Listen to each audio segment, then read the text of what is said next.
Foi? E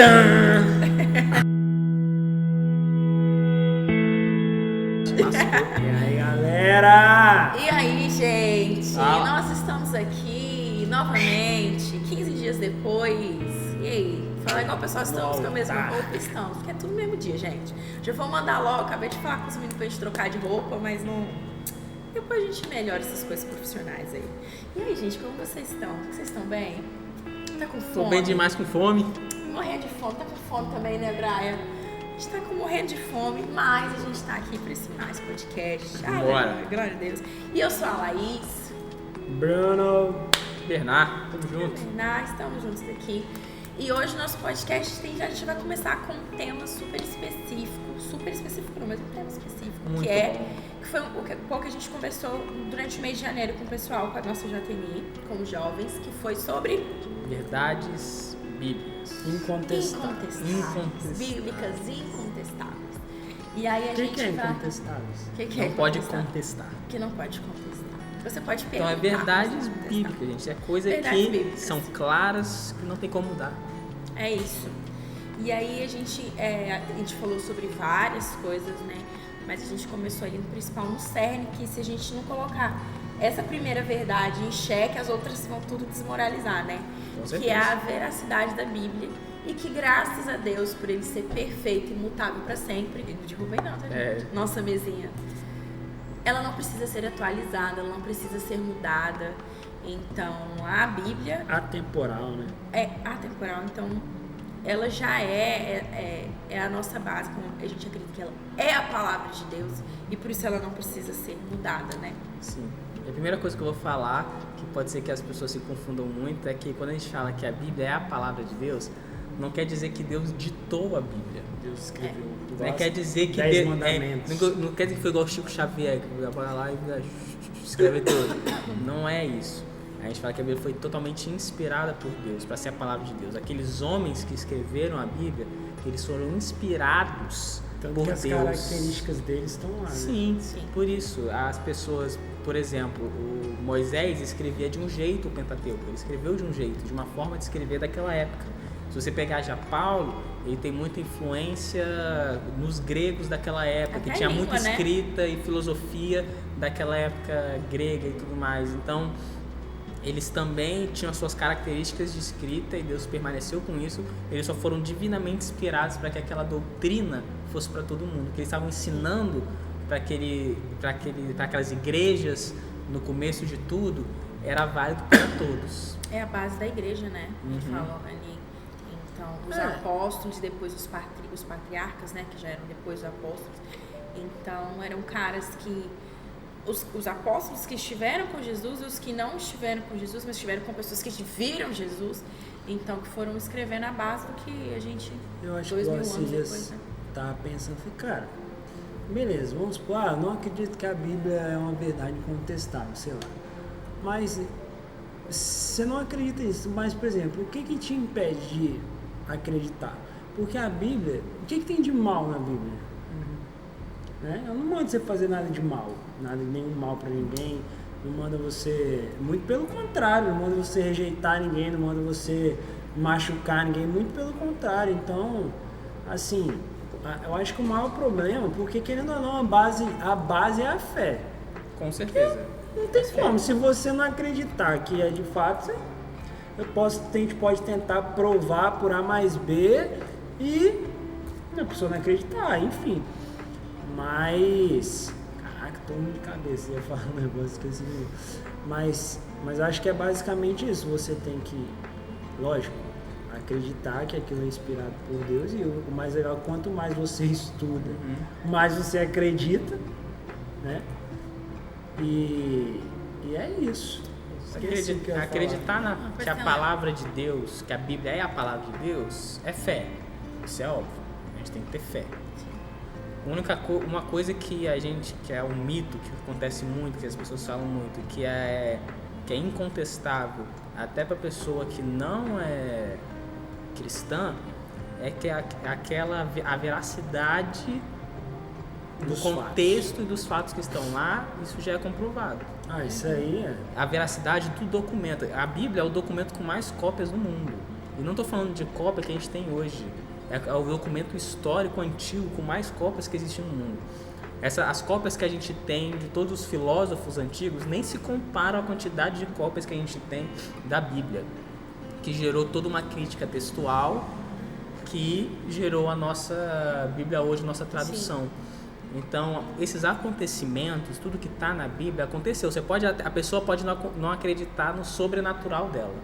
Sim. Mas os acontecimentos históricos e todos os ambientes e todas aquelas pessoas, está na história, aquilo aconteceu. Aquelas pessoas estavam lá, aquelas pessoas morreram, existiu Jesus, existiu aquilo tudo. O resto realmente é fé, a gente crê realmente que é a palavra de Deus.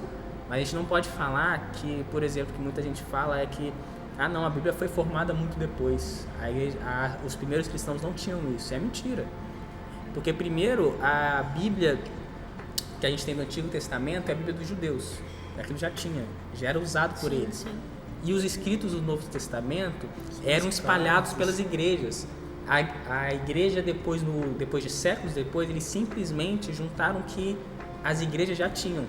As cartas e as epístolas que as igrejas já estudavam, que as igrejas já pregaram, eles simplesmente juntaram tudo, e o que eles tiraram, e o que foi tirado, foi simplesmente coisas que foram escritas séculos e séculos depois, que algumas pessoas estavam se levantando falando que era a palavra de Deus. Eles falavam, não, também não é assim.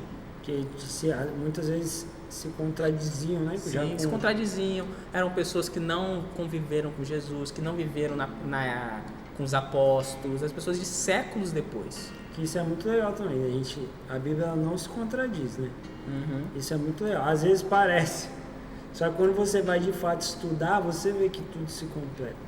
Então, quando entraram, né? Até hoje eu acho que ainda entram coisas que contradizem a Bíblia, você já vê de cara... É a nossa falta de estudo. Você já vê de cara que não faz sentido, né? É a nossa falta de estudo eu acho que o que nos impede, muitas vezes, de acreditar que aquilo é a Bíblia, eu acho que é, a maioria das vezes, que aquilo é a Bíblia, que aquilo é a verdade, inspirado por Deus, muitas vezes, talvez, se não for só isso, é o nosso orgulho, porque aquilo nos constrange, né? Aquilo, ele, de alguma forma, vem contra a nossa natureza, vem contra o que a gente é. Né? Então isso, querendo ou não, a Bíblia ela é um bálsamo, mas ela machuca também.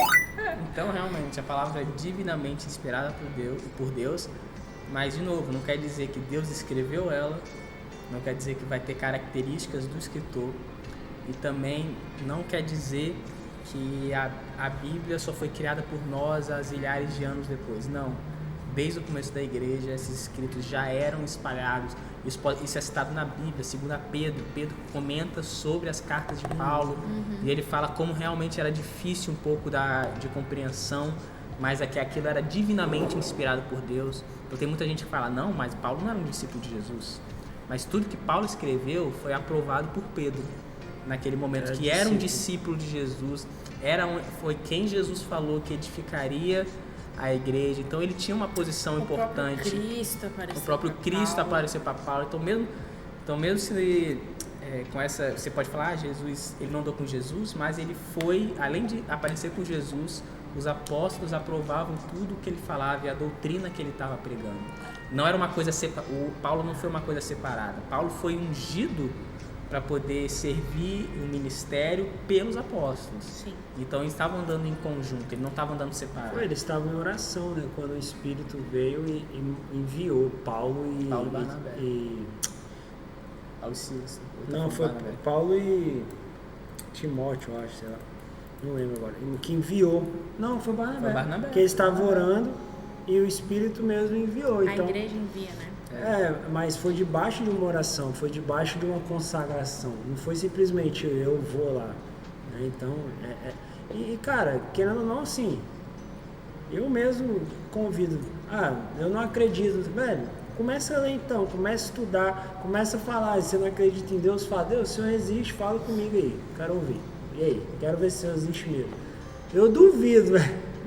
Eu duvido que Deus alguma coisa não vai fazer. Eu duvido mesmo. Nossa, com todas as minhas forças. Se você não enfrentar Deus, mas se colocar na disposição de falar, Deus, beleza, eu tenho alguma coisa aqui, eu quero saber se o Senhor existe mesmo, quando eu não consigo acreditar, quero saber se aqui é o Senhor mesmo que fala comigo. Então vai, mergulha, vai de cara, que eu tenho certeza absoluta que de algum jeito Deus vai falar, né? E quebrar essa incredulidade, né, no nosso coração. Com certeza. Então ela é divinamente inspirada por Deus e a gente pode tomar ela como padrão de vida, a gente pode usar ela como guia de ética, pelas coisas que nós devemos, a forma que nós devemos viver, a forma que nós devemos enxergar o mundo. Então, aceitando isso, toda a nossa forma de enxergar a sociedade, toda a nossa cosmovisão, a nossa visão de tudo mesmo, ela primeiro passa pela ótica do Evangelho, ela passa pela ótica da Bíblia. Então, é como se fosse meu óculos. Eu que sou meio cegueta aqui, estou usando meu óculos. Para eu enxergar o mundo direito, eu preciso do meu óculos. Então, nós acreditamos que para nós enxergarmos toda a criação da forma correta, nós precisamos da Bíblia, que é ela que vai nos ajudar a enxergar tudo corretamente. Então, primeiro, nosso primeiro filtro é a Bíblia. Depois vem o resto. Deus escolheu assim, né? Ele escolheu se revelar pra gente na palavra, escrito, né? O próprio. Então, a gente não tem pra onde correr. E aí, eu já queria puxar esse assunto, porque da onde que saiu isso de que a Bíblia precisa ser atualizada? Qual que foi, tipo, a gente foi um bafafá, né, que teve na época, a gente ainda continua, algumas pessoas pegaram, precisa mesmo, aí você encaixa o que você quer, os outros não precisam, aí também pra supervalorizar, né, algumas coisas e tudo. E por que a Bíblia não precisa ser atualizada? Então, eu acho que a primeira coisa que a gente precisa entender é que isso não é de hoje. Não. A própria Bíblia fala que no fim dos tempos as pessoas iam seguir falsos mestres porque eles queriam só seguir os desejos do seu coração. Então, a primeira coisa é que já acontecia isso. Vários concílios já teve antigos, concílio, né? já teve a carta de Paulo, que o Paulo estava falando que eles já estavam se desviando para outros evangelhos. Então, já desde o começo se levantou pessoas querendo deturpar a Bíblia. Ponto. Primeiro, não é de hoje. É desde Paulo falando para outras igrejas de pessoas que acabaram de se converter, que ele pregou, que estavam já começando a escutar a pessoa falando besteira. Em toda a história, teve momentos onde existiu pessoas se levantando. Infelizmente, muitas vezes pessoas com influência, que usaram a Bíblia para poder fazer atrocidade, usaram a Bíblia para poder matar outras pessoas, usaram a Bíblia para poder castigar outras pessoas, pegando textos bíblicos e deturpando eles. Hoje, a nossa forma de deturpar não é mais de matar um outro, ou prender o outro, ou oprimir outra pessoa, que já teve no decorrer da história. Hoje as pessoas querem mais, já tem tempo isso também, não é de hoje, que as pessoas tentam já criar uma libertinagem e uma vida mais liberal. Já teve momentos da história disso, até na época de Jesus isso existiu, que foram os helenistas, que veio do grego. Os gregos acreditavam numa vida que era mais solta, era mais liberal. Lá tinha até orgia. Era o prazer próprio. Era o prazer próprio. Já tinha orgia para adorar deuses. Então, teve momentos na história, até no período intertestamentário, o que é isso? É o período antes, no meio entre Novo Testamento e Antigo Testamento, que existiram judeus que começaram a se helenizar, acreditar mais nessa cultura grega e querer trazer uma interpretação da Bíblia que era mais leve, mais suave, que você podia fazer o que você quisesse. Então, era uma leitura mais liberal, querendo já liberar tudo, aliviando tudo que você via na Bíblia. Tanto que os fariseus que a gente lê na Bíblia surgiu muito em respostas né? helenistas, que viu a legalidade, que eles chegaram e olharam esses helenistas crescendo e querendo falar através da Grécia, através de Roma, no começo também, de que eles deveriam suavizar. Aí levantou os fariseus, os saduceus, falando, não, tá doido? A gente tem que cumprir a palavra de Deus letrinha por letrinha. Com certeza. E é importante já a gente lembrar aqui que o evangelho, ele não é o meio da libertinagem e o meio do legalismo. O evangelho está muito longe disso. Então, ainda que você tente encontrar um meio termo disso, eu não posso tudo, mas também eu não estou preso tudo, também não é evangelho. Eu vi um pastor pregando isso e falei assim, gente, a gente não está na tentativa de equilibrar essas, tudo pode, tudo não sei o quê, do que, eu não posso algumas coisas. O evangelho de Jesus está muito, muito, Sim, muito não longe é isso, disso. não é isso. Eu acho que é porque também entra naquela questão cultural, né? Que a Bíblia foi escrita numa cultura diferente, foi escrita... Entra isso e entra muito também a desvalorização, né? Se eu posso colocar assim, da própria moral e da ética. Porque hoje já praticamente não existe a moral e a ética. Isso foi uma coisa imposta, inventada, não sei o quê. Não. Né? Então acho que também entra aí, porque querendo ou não, a Bíblia ela é um livro, querendo ou não, moral, né? Que te ensina a viver em sociedade, que te ensina a respeitar, que te ensina princípios. Só que, por exemplo, por que eles falam de atualizar? Né? Porque agora na pós-modernidade isso não cabe mais. Então já não é mais a gente que tem que caber na Bíblia, é a Bíblia que tem que caber em nós. Né? Então, igual você falou lá, que eles viviam para os prazeres próprios. Hoje ainda é assim. Né? E com isso as coisas vêm acho que com a internet, com tudo isso, as coisas ficam muito mais acentuadas. Né? O que é muito mais fácil, eu viver para o meu prazer, eu viver para me agradar. E achar pessoas que de alguma maneira estão concordando com aquilo que você fala, então, né? Você vê isso aí, você vê onde você quiser, muito claramente, que a moral é totalmente deturpada, a ética é totalmente deturpada, e isso pode ser que cresça e piore cada vez mais, né? Porque é muito mais fácil você caminhar com a multidão, né? Com pessoas que pensam iguais, é muito mais fácil, né? Então, por exemplo, você crê na Bíblia, você acredita na Bíblia, então você não vai praticar o mal, né? Vai caminhar com Deus para evitar o ódio, para evitar a prática do mal, mas só que para quem vive para o seu próprio prazer, não existe necessidade de evitar nada, porque não interessa o que você sente, o que interessa é o que eu sinto, né? Então por isso que hoje a Bíblia para essas pessoas já não é base mais para nada, porque eles não acreditam na moral, não acreditam na ética, então já não é uma base para eles, para discussão. Por isso que não tem como você colocar e impor isso mais, porque para eles não tem isso. O que é moral para mim não é moral para você, a moral para você não é moral para o outro, e assim vai. Gente, um texto muito legal de um autor que eu gosto, assim, que eu li, a gente leu lá na faculdade, a gente fala sobre modernidade líquida, né? Vamos trazer um pouco para a questão da ciência mesmo, Bauman. né? O Zygmunt Bauman, ele fez um livro, eu li esse livro, ele é bem conhecido na verdade, esse livro a gente lê ali, ele tem muito tempo, então eu não vou lembrar exatamente isso, né? E ele vai falar sobre isso, como que ele está querendo dizer com a modernidade líquida, porque o líquido, quando ele, por exemplo, você bota ele num copo, ele assume o formato do copo. Quando você bota ele em cima da mesa, ele vai querer assumir o formato da mesa, vai cair, vai vazar. Então, que a gente tem vivido, isso quando você vai estudar cientificamente, por isso que é muito importante nesse negócio de ter um curso de teologia, um curso básico, tudo, porque a gente vai ver sobre essas coisas e como que a sociedade, sim, a teologia acompanha, e como a gente vive, a gente não tem como viver fora de uma sociedade permanente. Nós somos pós-modernos, igreja, escola, faculdade independente, e isso vai acarretar questões culturais. Só que as pessoas muitas vezes dentro das igrejas ou fora, por não entender isso, acha que é um tempo, acha que é isso aí agora mesmo. Então sempre foi assim, a gente que estava muito caduco antigamente, agora a gente está abrindo a nossa mente, só que não é isso, é um tempo, é uma era.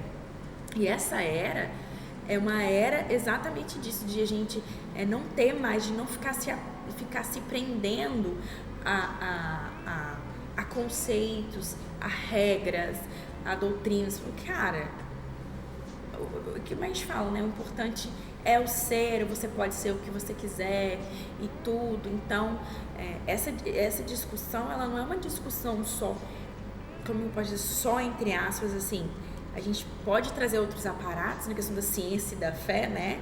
A gente não precisa de jeito nenhum para separá-las em determinados níveis, de que a gente precisa entender o que está acontecendo à nossa volta. É época de relativizar. Então, tudo é um porquê, tudo, não é bem assim, tudo pode ser do meu jeito e tudo. Só que, cara, esses dias eu estava escrevendo um texto ainda, pode ser que até quando esse podcast tenha saído eu já tenha liberado esse texto, eu estava escrevendo sobre isso, de como que a gente é falho demais. E quando a gente pega a questão da relativização, como a gente acha que essa é a nossa verdade incontestável. Então, por exemplo, nós estamos dizendo, não existe uma verdade, né? A gente está gostando muito, até as pessoas estão falando muito isso. Não existe uma verdade, mas como que até o sistema não sustenta o que ele está falando, porque se não existe uma verdade, eu posso contestar aquilo que você está falando. Então, pode haver uma verdade. Não, mas aí entra, pode haver várias verdades. Sua verdade é a sua verdade. Só que a gente é tão falho nessa construção, ao longo dos anos, né, quando a gente pega lá desde a Idade Média, chega até agora, a gente é tão falho nisso, de que como que a gente quer colocar um Deus que ele está além do tempo, ele está acima da cultura, até uma pessoa que não pode ser, sei lá, ela não é cristã, mas ela acredita num Deus, um Deus que está acima de todas essas coisas, e a gente quer colocar ele dentro de uma caixa, que agora a nossa caixa é a relatividade, percebe? Eu espero que eu não esteja falando coisas que não seja muito difícil de entender, mas basicamente é isso, como um Deus que está acima de todos os nossos padrões, acima do tempo, porque ele é o único criador, nós somos criaturas. Então, como que a criatura quer pegar uma caixa e colocar o criador dentro, Sim. né? Então, não faz sentido, não tem sentido. Quando a gente quer pegar a Bíblia e colocar ela dentro dessa caixa. Então, agora a gente tira isso aqui, agora a gente encaixa isso aqui. Por isso que eu quis falar do que já aconteceu. Porque não é uma coisa nova. Sim. As coisas, lógico, mudam um pouco de contexto, mudam um pouco em relação à cultura, como vocês falaram, que é alguns pontos que vão querer mudar da Bíblia, diferente às vezes de alguns pontos que queriam mudar antes, mas em toda a história, desde o começo, teve pessoas tentando mudar a Bíblia, pessoas tentando atualizar da forma de você enxergar o mundo da Bíblia. Sim. Mas em toda a história também teve pessoas fiéis à Bíblia, lutando para que a palavra de Deus se perpetuasse, para que o verdadeiro evangelho se perpetuasse. Sim. E sabe o que é legal? Igual, não lembro agora quando que foi agora no século XIX, daqueles pergaminhos que eles... Agora no século XIX. Que eles acharam lá no Mar Morto, lá dos pergaminhos do Mar Morto, que tinham partes do livro de Isaías e tal, e eles comparando, tipo, é fiel a hoje. E você vê, cara, isso é muito louco, velho. Não acrescentaram uma vírgula. Lógico, tem as traduções e tal, que acabam interferindo.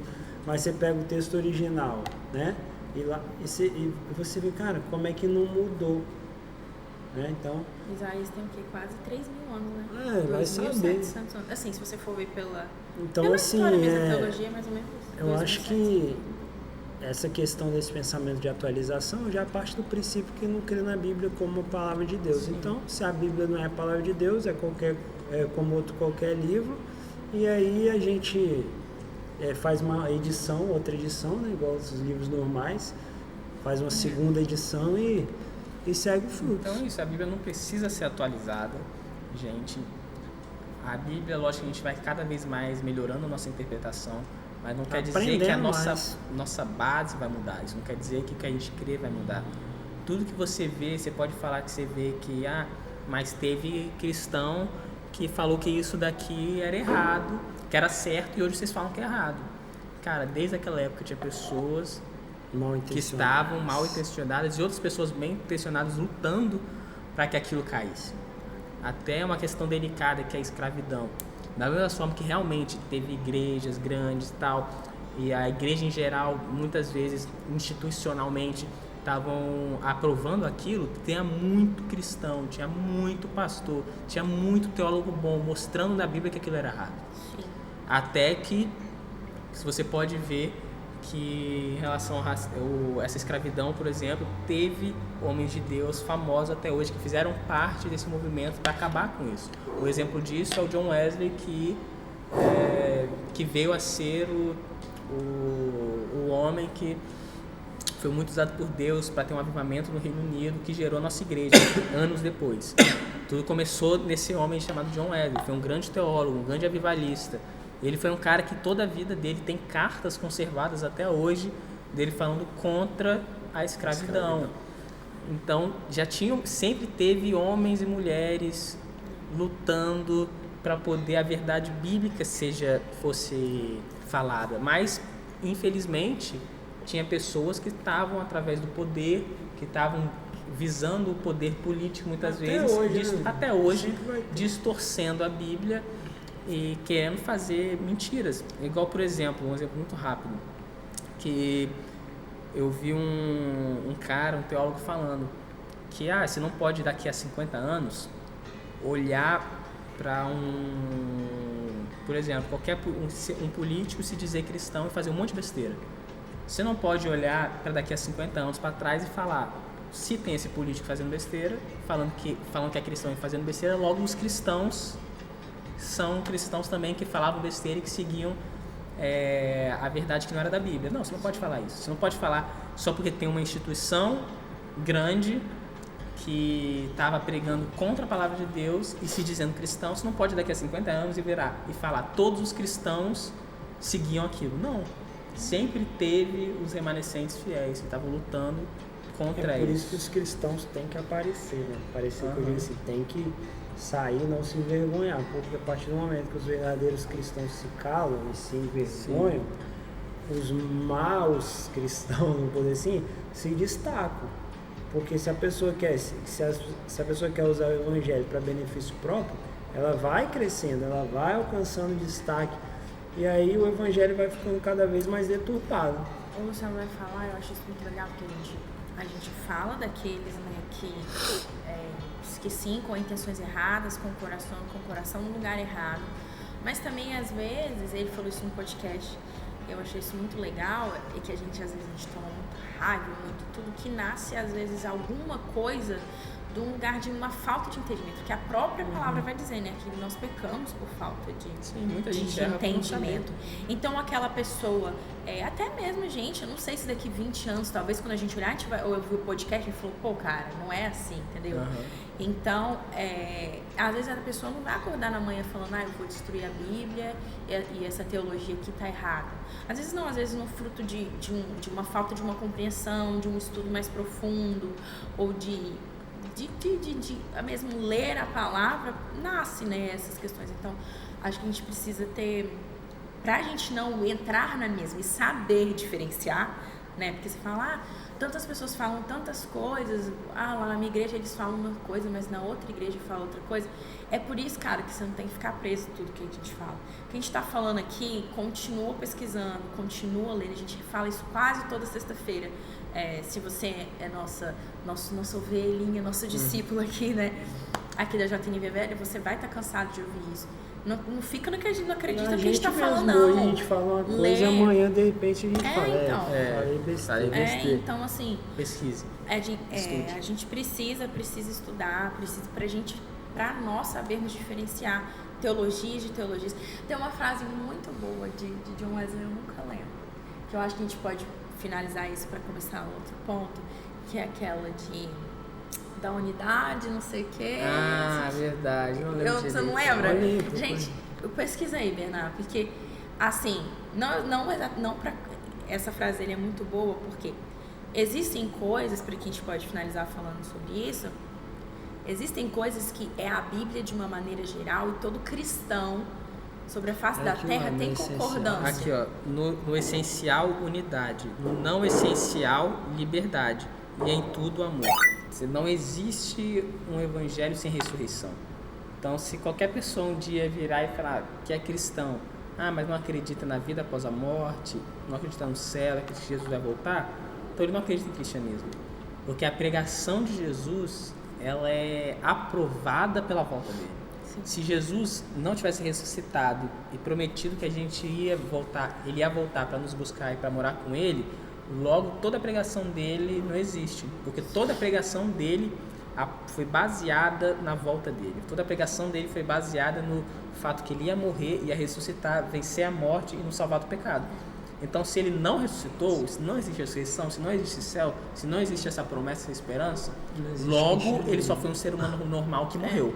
E se ele for só um ser humano normal que morreu, logo nossos pecados não foram perdoados. É por isso que a gente tem que falar, gente. O evangelho não é completo se a gente não fala da volta de Jesus. Sim. A gente pode falar de graça, de perdão, não viver em pecado, mas se a nossa expectativa não está na combinação disso, que é Jesus voltar e a gente ser plenamente, completamente, né, restaurado, glorificado, como Cristo é o único, né, que está lá no céu, ele é o primogênito sobre todas as coisas e sobre todas as coisas incluídas,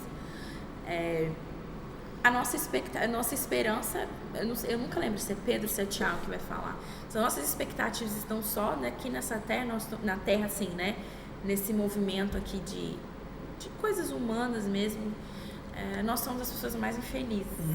Então a nossa expectativa está completamente ligada a tudo aquilo que a gente faz, porque hoje o que a gente vive, e muitas pessoas não entendem, Jesus veio, ele falou como quem aceitasse ele estaria. Eu aceitei Jesus, então agora eu já sou um cidadão desse reino, né?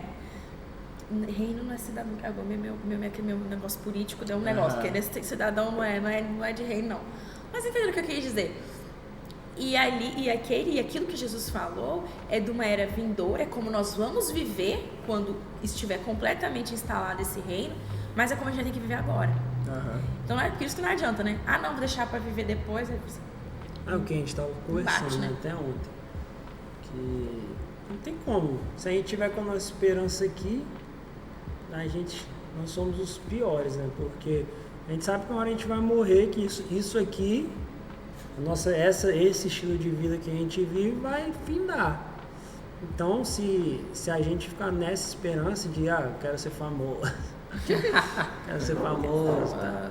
Aí nós somos muito miseráveis, né? E outra coisa, a gente anseia, talvez a gente acredite, né, na volta de Jesus, acredite nesse reino celestial, mas aqui a gente não se relaciona com Jesus, né? Então, como que se hoje também, né, a gente não se relaciona com Jesus, a gente não vai, por que depois você vai querer se relacionar, né? Se você não se relaciona. Sim.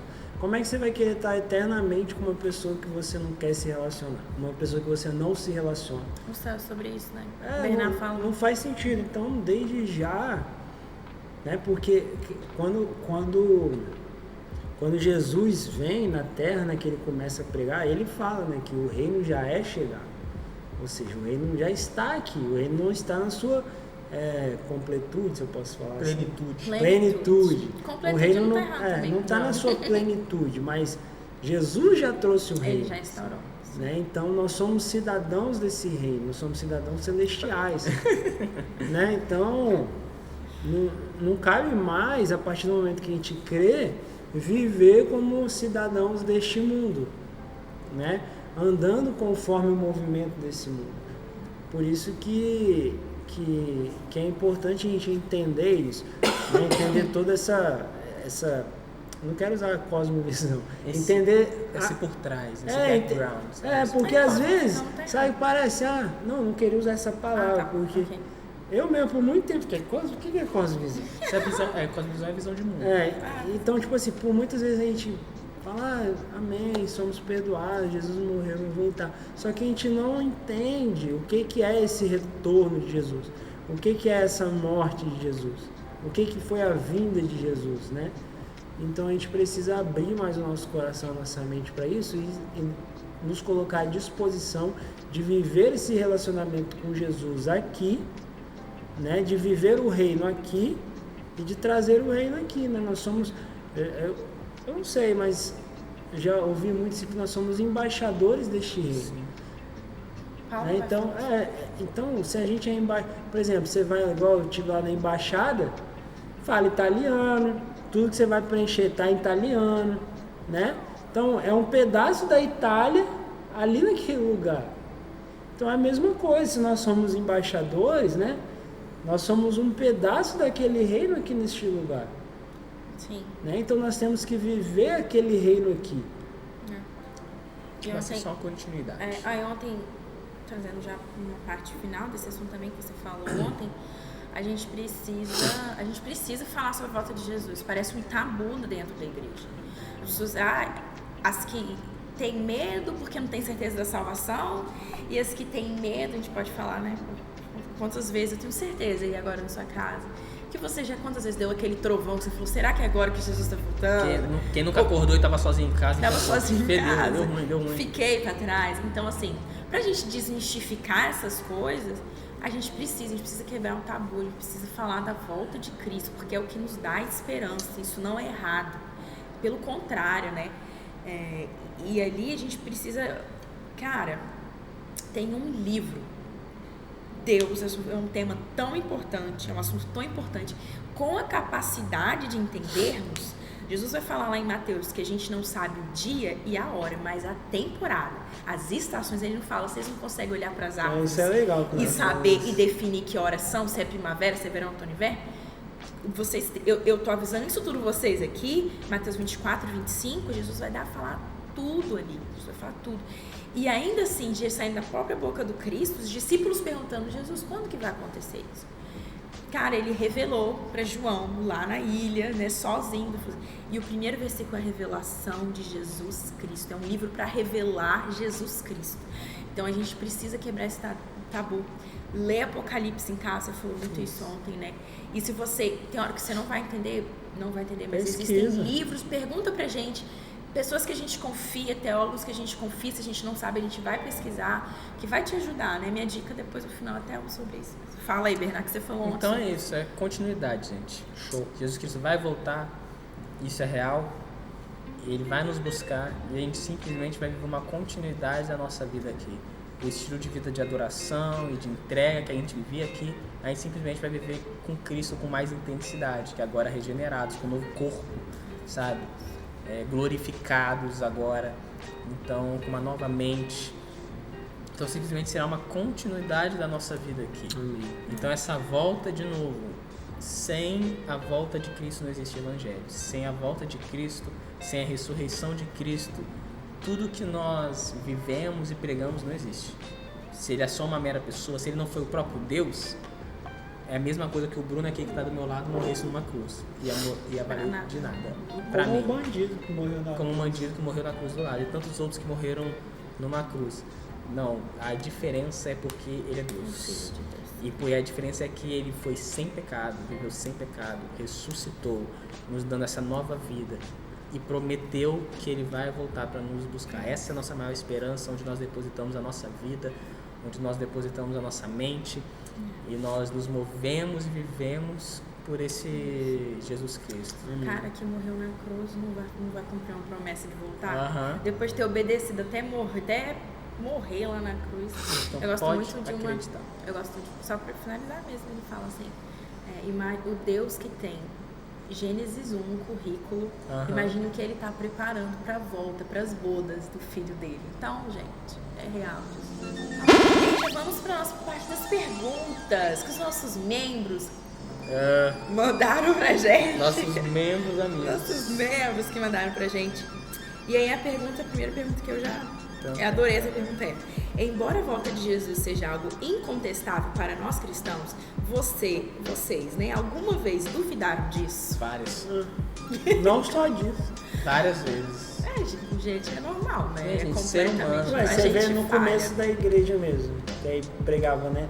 Vai voltar, que isso vai voltar. Isso, não, isso vai voltar, vou vender tudo, viver aqui e tal, cada um ajudava o outro. Aí, opa, tá voltando não, vamos voltar. Isso é interessante, muito interessante que você falou, porque Paulo tem um momento que fala que as pessoas que não estavam trabalhando lá deveriam trabalhar, e quem não quisesse trabalhar que ficasse sem comer. Porque realmente tinham pessoas que falaram, Jesus vai voltar, então... Não vou fazer nada, não. Não vou fazer nada. Aí Paulo está falando, não, toma vergonha na tua cara, vai trabalhar e vai ganhar seu dinheiro, porque você precisa viver, e você não tem que ficar vivendo as custas dos outros assim, não. Acho que duvidar mas até duvidar, hoje, às vezes a gente pega... Quando você tenta racionalizar tudo, quando você tenta colocar...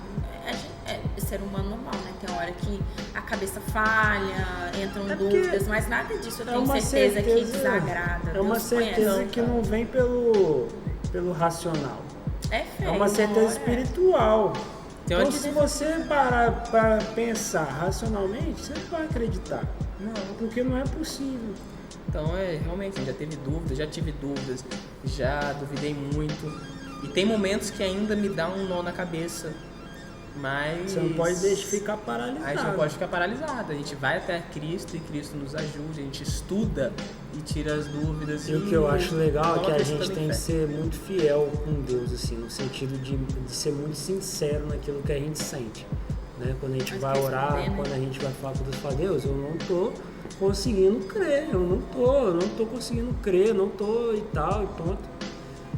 E aí, muitas vezes Deus vem com bálsamo, né?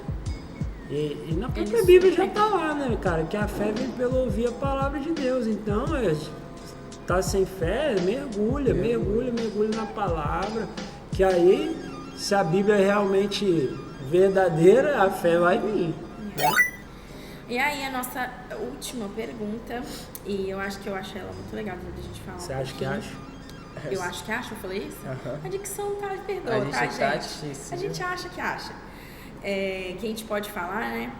O que você não concordava com a Bíblia e hoje vê na prática que estava errado. Eu não tenho nada, porque eu não sabia de nada. Tô pensando. Não, mas aquela parte assim inicial, que você é um crente imaturo, que você acha que precisa isso, a Bíblia precisa acrescentar ou precisa tirar. Vou te falar que uma dúvida que eu tinha e que eu sanei, que era uma coisa que eu ficava, não é possível. Era muito em relação ao que eu falei até um pouco antes, não sei se foi nesse podcast, no outro, sei lá, realmente já tá embolada, que era em relação à escravidão. Eu sempre ficava, cara, que loucura essa escravidão. Não, acho que a gente tava conversando. Conversando? Você, eu não sei, favor, mas eu tava falando, cara, em relação à escravidão e tudo mais, putz, a Bíblia realmente aprovava esse tipo de coisa, como funcionava, sei lá. Não acredito que Deus ia liberar uma coisa dessa. E aí, estudando na Bíblia, fui me debruçar no estudo sobre isso, eu entendi como Deus foi um Deus abolicionista que falava.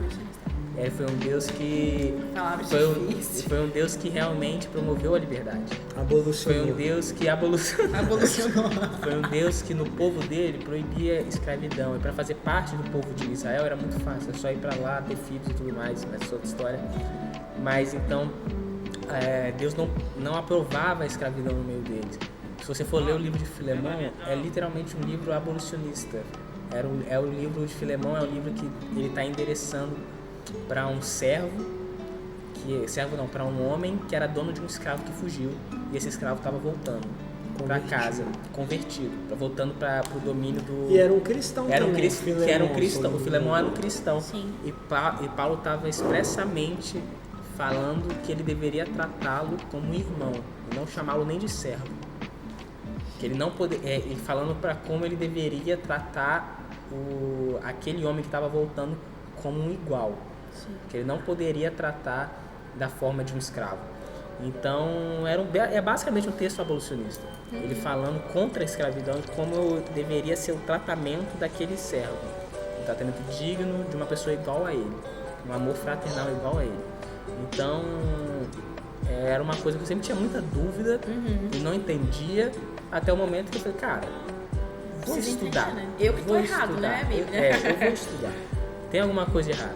Eu quero entender melhor. Não vou ser precipitado em julgar a Bíblia antes de estudá-la. Então eu estudei até realmente entender sobre o assunto. Era uma coisa que eu tinha muita dúvida. E eu ficava, cara, muito estranho, achando muito estranho. E estudei e entendi realmente o que a Bíblia estava querendo dizer. Acho que tem duas coisas, mas não que eu falo assim, cara, não, tá indo longe demais a Bíblia. Mas, tipo assim, que eu ficava curioso, que primeiro era, os caras tinham um monte de mulher, velho. A poligamia, né? Poligamia, é verdade. Todo mundo já caiu nessa. Todo mundo já caiu nessa. Mulher agora não Deus pode não fazia mais. nada. Sempre foi pro céu questão de... Fala, caraca, velho. Mas aí que depois você começa a entender, estudar, você vê, né, que Deus nunca quis a poligamia. Deus nunca foi a favor. Tanto que, por causa da poligamia... Deu um monte de treta. Deu muita coisa ruim. Então, até, por exemplo, a poligamia gerou muitas consequências. Né? Então isso era uma coisa. Outra coisa, assim, só era a questão de guerra. Você fala, caraca, velho, Deus tá matando geral, filho. Os caras estão indo, tá matando tudo. Davi, matando todo mundo, arrancando cabeça e tal. E depois, aí, por exemplo, por que depois das cruzadas? Não, por quê? Os caras também estavam matando lá o evangelho. Você não crê no evangelho? Não, eu matava. E uma vez, cara, há muito tempo eu escutei alguém falando, não lembro quem, mas só, não se aprofundando, mas aí foi uma coisa que eu achei interessante, que naquela época Israel era um reino aqui na terra, né? Então Deus estava ali no templo, ou no tabernáculo, ou na tenda, Deus estava ali no meio.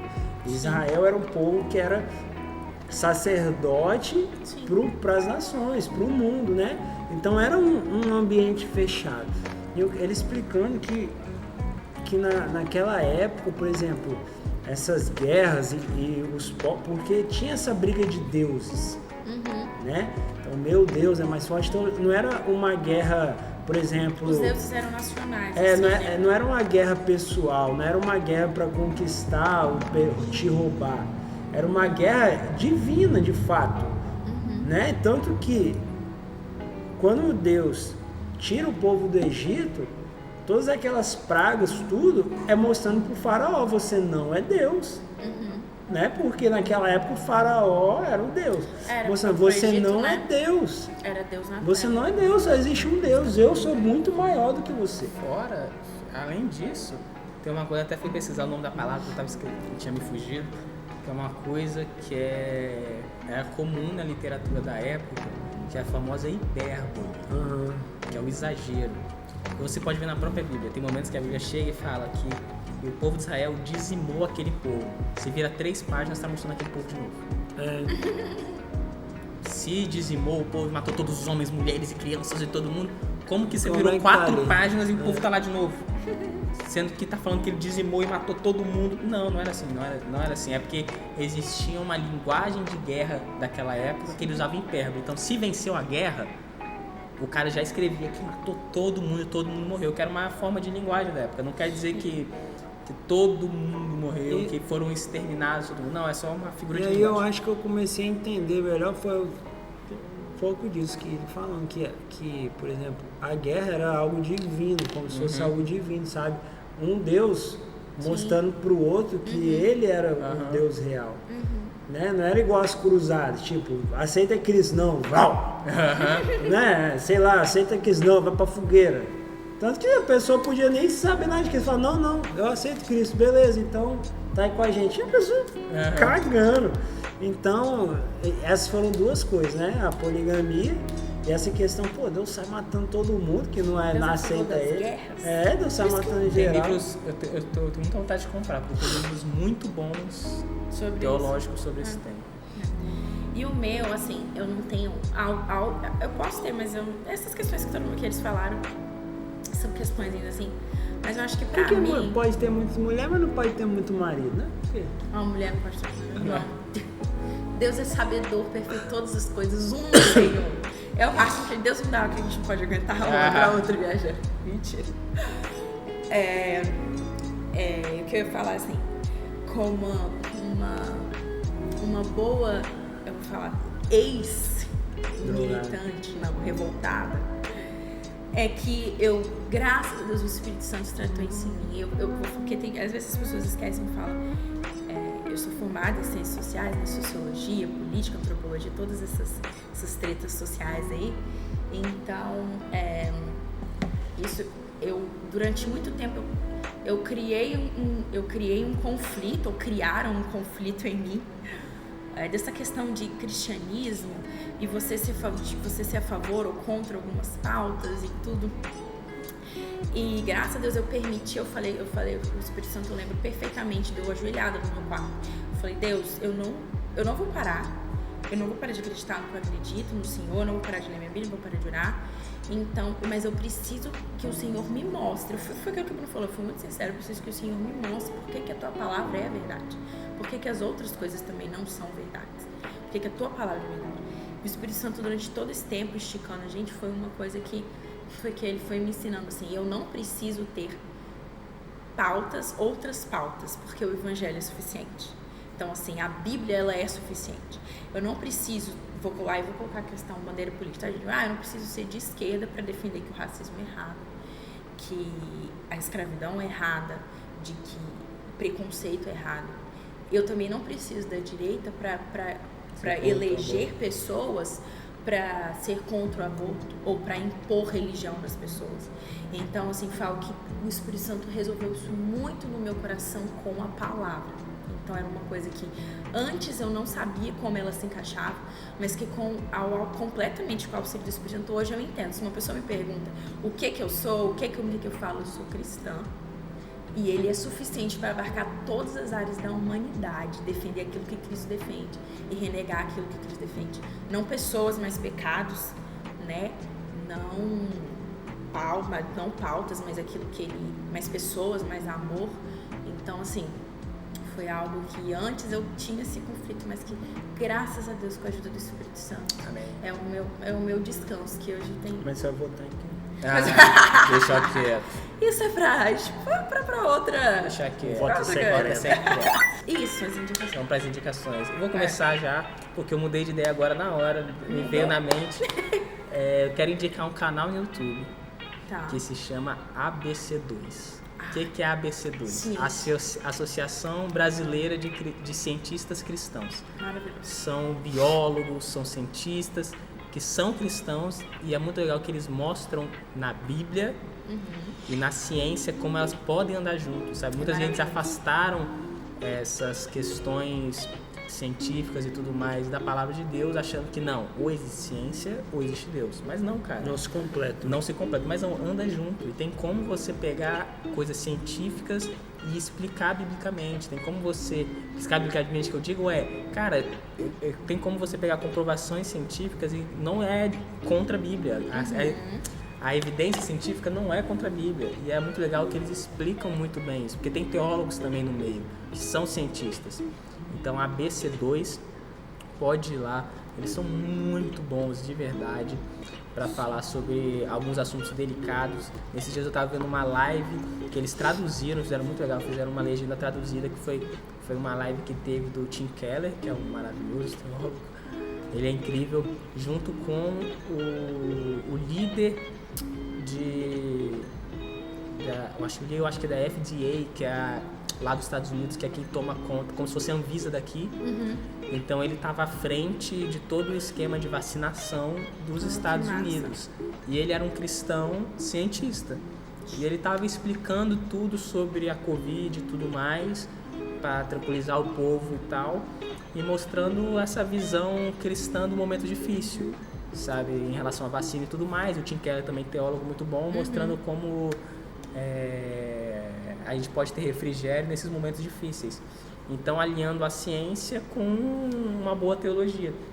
Então, elas podem andar em mão dadas. Então, a ABC2, procura no YouTube, cara, eles são muito bons.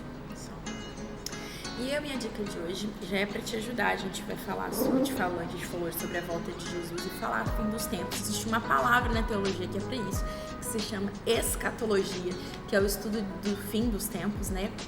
E eu quero indicar um livro que é do pessoal até daqui de Vitória, no Espírito Santo, é a Base.org. Inclusive fui presenteado pelo meu caro amigo Bernard, que se chama... E tá até com a Thaís, Thaís pode me devolver meu livro, tá?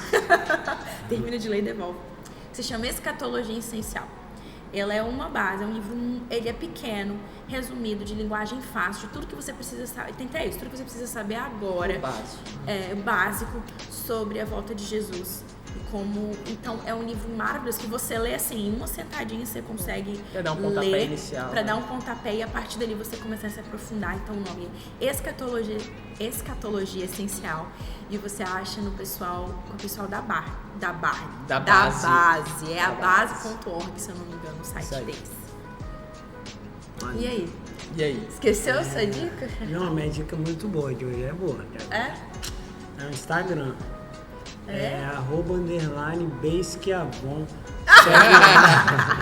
Tem muitos assuntos maneiros. Posta vez na vida, assim. Posta uma vez na vida. Não, mas quando eu posto, eu tava no Rio lá, vários stories, pancadinha agora só mês que vem. É uma vez no mês. Ô, gente, deixa eu só contar uma piada pra vocês, que eu casei com um brasileiro e agora eu tenho um italiano. É verdade. 2 né? em 1, meu marido é Poligamia. italiano. Não, tem que fingir disso. Tá amarrado. Não, mas... Deixa eu pensar aqui. Não, é um canal, né, que a gente assiste muito lá em casa. Acho que a Laís que fala muito disso, né, no YouTube, que é do Israel. Aline, é Israel com a Aline. Muito legal. Que é muito legal, que Maravilhoso. ela mostra as maravilhosa. partes históricas da Bíblia, assim, Mostra sabe? nós, Aline. Lá em Israel e tal. E assim, é muito legal, que ela explica muito bem. Muito bem maravilhosa. mesmo, então é de muito fácil entendimento e você conecta muitas coisas da Bíblia com o lugar. E é muito legal mesmo. Porque Israel, onde cada pedra é uma... E às vezes Uma até história. a gente brinca e fala, amor, uma hora vai acabar. É Israel com a Aline, o canal. Uma hora vai acabar as coisas dela falar. Não. Aí quando ela acabar, ela vai voltar pro início. Tipo, esta pedra Ela era vai pro início. pedra. Templo de É tipo assim, 70, ela vai né? ficar uns 2 anos produzindo conteúdo, 3 anos, Mano, depois vai voltar pro e ela início. tava Mas, falando, assim, por exemplo, é porque muito bom, o gente. cemitério que tem lá em Israel é desde lá de antigamente.